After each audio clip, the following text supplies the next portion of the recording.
Have you ever met someone that just seemed so magnetic? You just were glued to every single thing that they had to say. And did it make you wonder, how did this person possess this kind of ability? Well, in this video, I'm going to be sharing with you 3 strategies on how you can become magnetic. Hello YouTube, welcome back to my channel. My name is Olere Odiodio. If this is your first time ever meeting or seeing me, I talk about leadership, I talk about style for women in leadership, and I talk about self-improvement. So I also draw inspiration from some of these things I talk about from scripture. So if you're in any way interested in any of these topics, do consider subscribing. Also consider turning on the notification bell so that you don't miss any of my uploads. So let's jump right into today's video. First of all, what does it mean to be magnetic? We have to define what magnetism means. To be magnetic, the art of being magnetic simply means possessing an extraordinary power or ability to attract. So when we hear powerful speakers or powerful influential leaders, think of people like Martin Luther King, think of people like Nelson Mandela, think of influential people, think of all the people of power and influence. They all had a magnetic trait. And so let's jump right into these 3 tips that can help you to become the most magnetic person in the room. To become magnetic, the first step is to come out of hiding. You need visibility to be magnetic. And I always say this, as humans, we've been conditioned to hide. Why do you feel nervous when you have to speak to someone? Why do you feel nervous in networking events? It's because we've been conditioned to hide, more especially as women. We've been conditioned to hide, to be in the background, to blend in, to fit in. But to become magnetic is to come out of hiding. And I always say we all have a purpose, right? God created us for something bigger than ourselves. You were placed on this earth for something larger than you. You were called to serve a particular kind of person, a particular kind of people. You were called to people. And to do that effectively, you need to come out of hiding. Sometimes we embrace the dark. We embrace being hidden because we walk around with shame, especially as women. We move around with a certain shame. It could be shame from a past trauma. It could be shame from relationships. It could be shame from anything, but there's this shame that we tend to carry around and that keeps us hidden, that keeps us not wanting visibility, not wanting any form of limelight. All to be magnetic is to embrace visibility, is to come out of hiding. Until you come out of hiding, until you embrace visibility, you cannot be magnetic, because the most magnetic people we know are not hidden, they're not shrouded, they're not ashamed, they don't withdraw, they're out there. They say, this is me, this is who I am, this is what I've been called to do. So to actually be magnetic, you need to come out of hiding, you need to embrace visibility.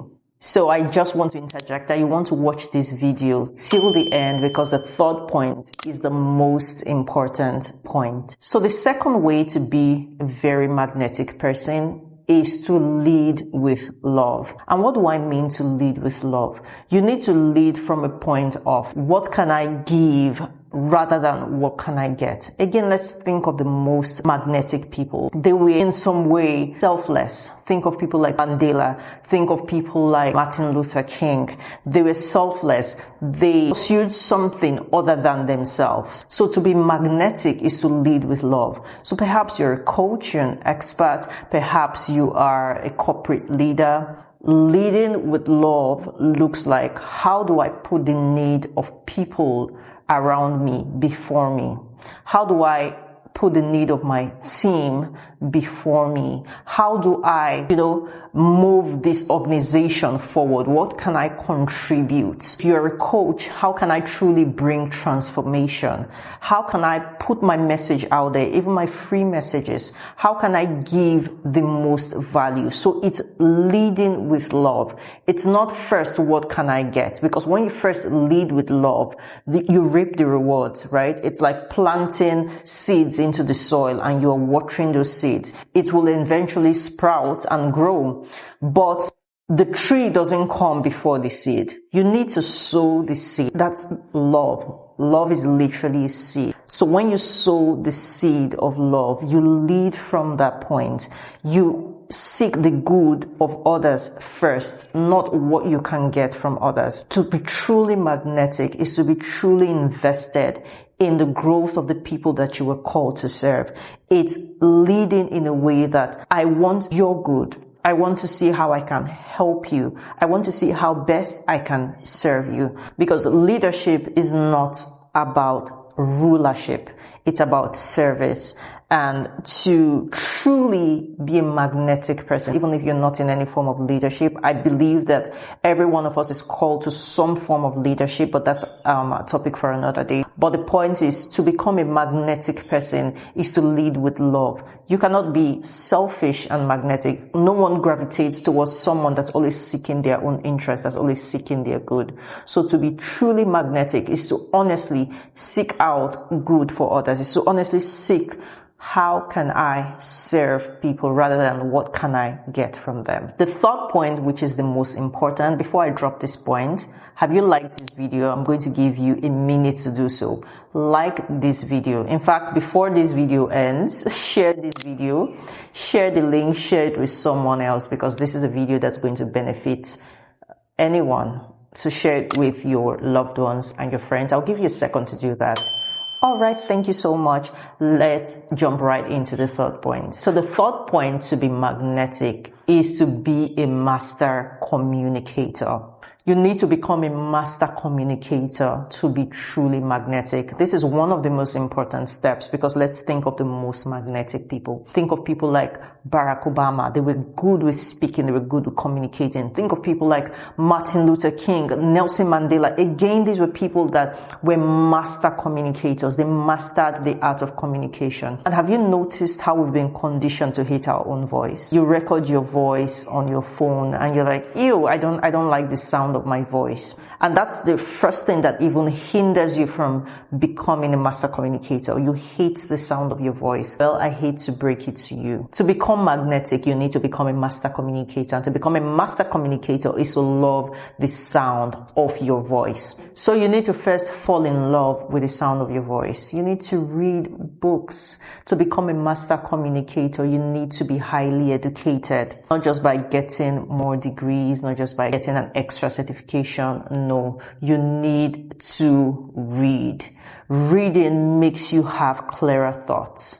It expands your mind. You need to read. And I used to think that reading was not meant for everyone. Personally, I used to think, I'm not such a reader. I'm not a big reader. I might not read as much as the most literate, most elite people, but I try my best. I read. I don't read quickly. I read quite slowly, but it's a habit that I've had to develop. It's something that I've had to get into quite recently. And honestly, I regret not getting into the art of reading earlier. I used to be more an audio person, so I'd listen to audio books and podcasts. But trust me, they do not really replace books. They don't replace the art of reading. Reading does something to you. You know, when the Bible even talks of study to show yourself approved, there's a form of transformation that comes from you studying, that comes from you reading.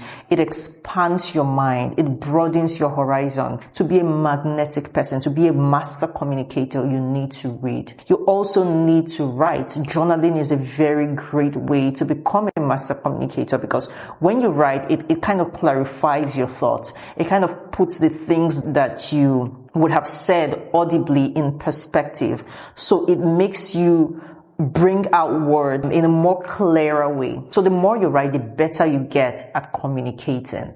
To be a master communicator is to master journaling. The most influential people, the most magnetic people, again, are awesome communicators. And another factor to consider with communication, again, is what can I give, not what can I get. People are so comfortable to go for networking events because they feel like it's a fake thing. I'm trying to communicate with people. I'm trying to look at, what do I get from someone?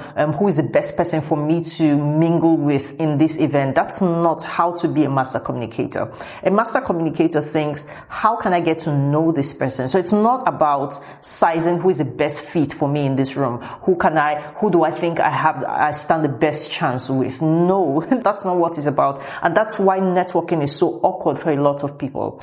Networking is about honestly just connecting with people, and that's what communication is. Communicating is just connecting with someone. So instead of communicating with someone in terms of and try to tell them, oh, this is what I do, this is my profession, this is what I do, this is who I am. It's trying to listen to them and know them. What do they do? Who are they? What are their hobbies? What do they like? What are they interested in? Right? So that is how to be a master communicator. Is more, how can I know this person? How can I ask questions, to get to know this person more than how can I get them to know me? Communication is never about self. It's always about the other person. So to be a master communicator is to put the needs, again, it piggies back to the point I made before. It ties into the point I made before, which is leading with love. It's all about doing something outside of yourself.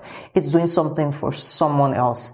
And to be a master communicator is to put the needs of others before you, is to communicate in a way that I know you, I make you feel loved, I make you feel honored, I make you feel important, more than me elevating myself. Because trust me, you'll be more memorable in someone's mind when they feel like that person actually listened to me, they actually cared, they actually listened to everything I had to say. Because the truth is, we all love our own stories. We all want to tell our own stories. So think of it, if I want to tell someone so bad about myself, why do I think they don't want to talk about themselves? We love to talk about ourselves, right? So to be a master communicator is to give the other person the opportunity to express themselves, to sell themselves, to talk about themselves.